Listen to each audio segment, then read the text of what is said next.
موجودہ سائنس کی حدود کیا ہے؟ What are the limitation of the current science? موجودہ سائنس کی حدود جدید دور میں سائنس کی حدود وسیع تر ہوتی جا رہی ہیں۔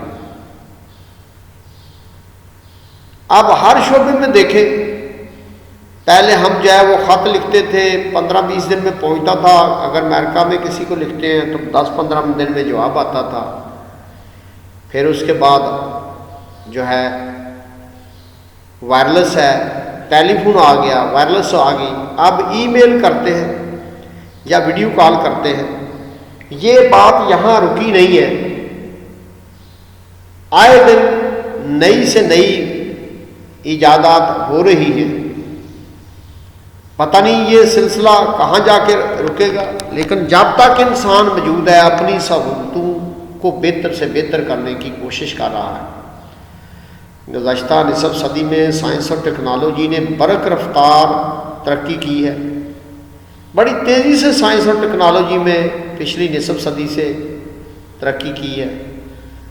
دیکھ رہے پچھلی نصف صدی میں کمپیوٹر آیا، کمپیوٹر نے آ کے جو ہے زندگی میں کتنی سہولتیں جو ہیں فراہم کی ہیں۔ روز افزوں نت نئی ایجادات ہو رہی ہیں۔ کل جو ناممکن نظر آتا تھا وہ آج معمولی نظر آتا ہے۔ اگر پرانے زمانے کا انسان آج اٹھ کے آ جائے اور دیکھے، ہوائی جہاز کو دیکھے، میزائل کو دیکھے، ریڈار کو دیکھے، کسی بھی چیز کو دیکھے تو اس کی عقل یہ تسلیم نہ کرے کہ یہ انسانوں کی بنائی ہوئی چیزیں ہیں۔ لیکن ان تمام کامیابیوں کے باوجود بہت سے معاملات ایسے ہیں جن میں سائنس بے بس نظر آتی ہے۔ یہ تو ساری چیزوں کو گنوایا گیا ہے جس سے ہمیں سہولت ملتی ہے، لیکن کچھ ایسے معاملے بھی ہیں جن تک ابھی ہم سائنس کے ذریعے جو ہے وہ پہنچ ہی نہیں سکے۔ انسانی علم بہرحال مکمل نہیں ہو سکتا۔ سائنس کی بھی کچھ اپنی مجبوریاں اور حدود ہیں جس کو پلانگ کر آگے جانا ہے اس کے لیے فی الحال ممکن نہیں۔ کچھ لمیٹیشن ہے سائنس میں بھی جن سے ہم کراس کر کے آگے نہیں جا سکتے۔ میڈیکل، اب کچھ شعبوں کا ذکر کیا جائے گا۔ میڈیکل کے شعبے میں جینیٹک انجینئرنگ کے ذریعے ہارمون اور مختلف لا علاج بیماریوں کے خلاف ویکسین تیار کر لی گئی ہے۔ جینیٹک انجینئرنگ کے ذریعے ہم نئے نئے پودے اور نئے نئے جانور جو ہیں وہ بناتے ہیں۔ جب پودے بناتے ہیں زیادہ جو ہے وہ پیداوار دینے کے لیے، جانور بناتے ہیں زیادہ گوشت کے لیے اور زیادہ جو ہے دودھ کے لیے بناتے ہیں۔ ویکسین تیار کر لی ہے بیماریوں کے خلاف، جو ہے بیماریوں سے پہلے لوگ جو ہے زیادہ مرتے تھے، زیادہ جانور مرتے تھے۔ اب ویکسین پہلے ہی اس بیماری کے خلاف ویکسین لگا دی جاتی ہے، وہ بیماری انسانوں کو نہیں لگتی، جانوروں کو نہیں لگتی۔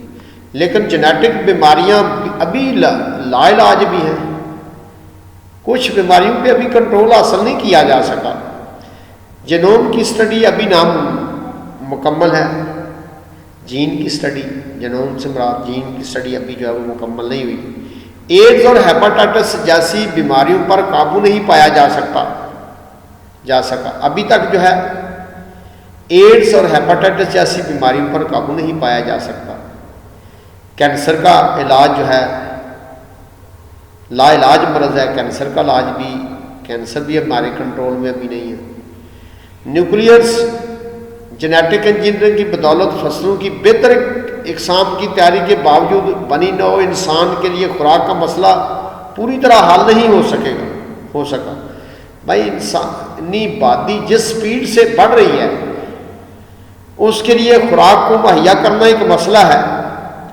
نیوکلیئر جینیٹک انجینئرنگ کے ذریعے فصلوں کی پیداوار کو بہتر کیا جا سکتا ہے، فی ایکڑ پیداوار بڑھائی جا رہی ہے، لیکن یہ مسئلہ اس وقت تک حل نہیں ہو سکتا جب تک انسانی آبادی پہ کنٹرول نہ کیا جائے۔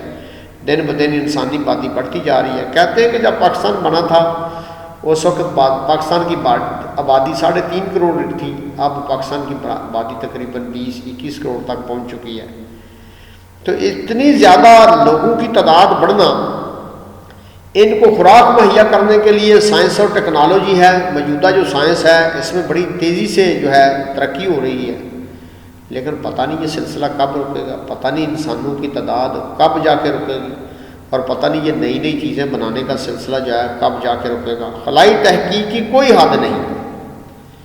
چاند کی تصویر ابھی پہلا مرحلہ ہے، چاند کی تصویر ابھی پہلا مرحلہ ہے، سائنسدانوں کی کوشش ہے چاند پہ جائیں، جا چکے ہیں۔ اب چاند کے بعد انسان جو ہے وہ مریخ اور نظام شمسی کے دیگر سیاروں کو بھی تصویر باقی ہے، ان پہ بھی جانا چاہتا ہے، ان پہ دیکھنا چاہتا ہے کہ یہاں کیا ہے، کیا کوئی ایسا سیارہ اور بھی ہے زمین کے علاوہ جس پہ انسان جو ہے وہ آباد ہو سکے۔ کہتے ہیں مریخ پہ ایسے آثار پائے گئے ہیں انسان کے زندہ رہنے کے لیے۔ پھر اس سے بھی آگے بڑھنا ہے، ابھی ہم چاند پہ پورے پہنچ نہیں سکے، مریخ اور نظام شمسی کو تصویر کرنے کے خواب دیکھ رہے ہیں، اور پھر اس سے آگے پتہ نہیں کیا کیا ہوگا۔ جوں جوں آبادی بڑھ رہی ہے، انرجی کی طلب میں اضافہ ہوتا جا رہا ہے، زمین کے سینے میں چھپے صدیوں پرانے ذرائع ختم ہو رہے ہیں۔ انسانی آبادی بڑھنے سے ہمیں زیادہ سے زیادہ توانائی کی ضرورت ہے، زیادہ سے زیادہ خوراک کی ضرورت ہے۔ زمین کے سینے میں چھپے ہوئے پرانے جو ذرائع ہیں وہ ختم ہو رہے ہیں۔ کیا ہے بھائی، پانی کا ذخیرہ جو ہے وہ ختم ہو رہا ہے۔ یہ جو پٹرول ہے جو زمین سے نکلتا ہے، گیس زمین سے نکلتی ہے، یہ ذخائر ختم ہو رہے ہیں، لیکن ابھی تک اسی رفتار سے متبادل ذرائع دریافت نہیں کیے جا سکتے۔ اگر بھائی کل پٹرول نہیں ملے گا تو اس کی جگہ ہم کیا استعمال کر سکیں گے؟ اگر پانی جو ہے اس کا ذخیرہ ہم زمین سے کے نیچے سے ختم کر دیں گے تو پھر کیا ہوگا؟ پرامن مقاصد کے لیے نیوکلیر انرجی کا استعمال ضرور بڑھ رہا ہے، لیکن اس سے بھی الگ مسائل ہیں۔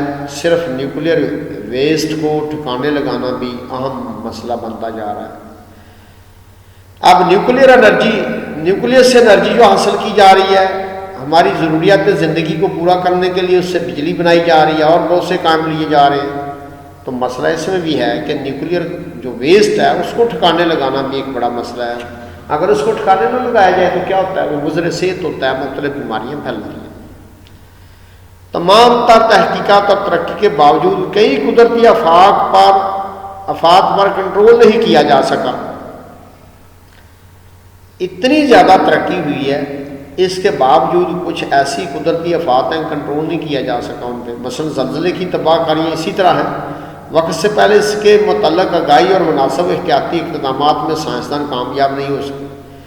سائنسدان ابھی اس بات تک نہیں پہنچ سکے جہاں تک نہیں پہنچ سکے کہ پتہ چل جائے وقت سے پہلے کہ زلزلہ کب آ رہا ہے، یہ بھی کامیابی حاصل نہیں ہوئی۔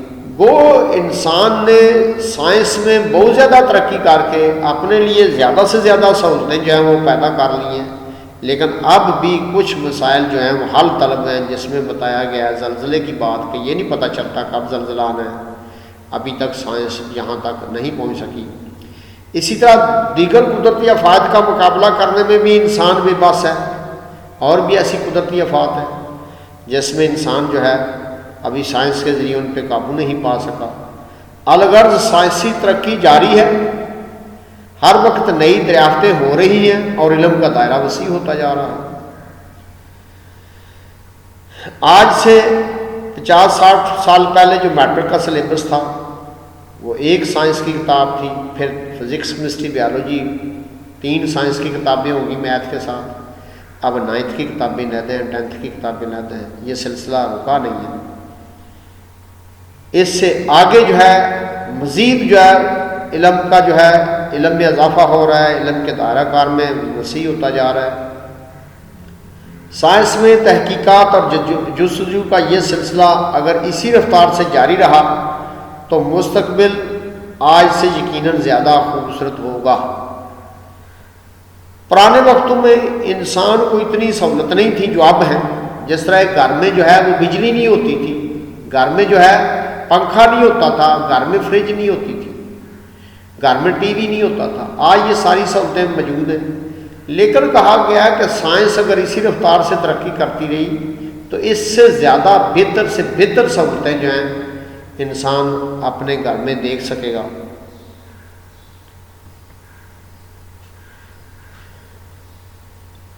آج پہلے چیپٹر کا آخری لیکچر ہے، موجودہ سائنس کی حدود کے بارے میں بتایا گیا ہے، limitation of the current science جو ہیں اس کے بارے میں بتایا گیا ہے۔ اس میں مختصر یہ بتایا گیا ہے کہ زندگی کے ہر شعبے میں زمانہ قدیم سے آج تک انسان نے بڑی ترقی کی ہے، انسان نے بڑی ٹیکنالوجی پر جو ہے کنٹرول کیا ہے، نئی نئی ٹیکنالوجی بنائی ہے ہر شعبے میں، لیکن ابھی بات یہاں رکی نہیں۔ آنے والے وقتوں میں اس سے بھی زیادہ سہولتیں دینے والی چیزیں جو ہیں انسان بنائے گا۔ یہ اس سبق کا مختصر سا خلاصہ ہے۔ Thank you.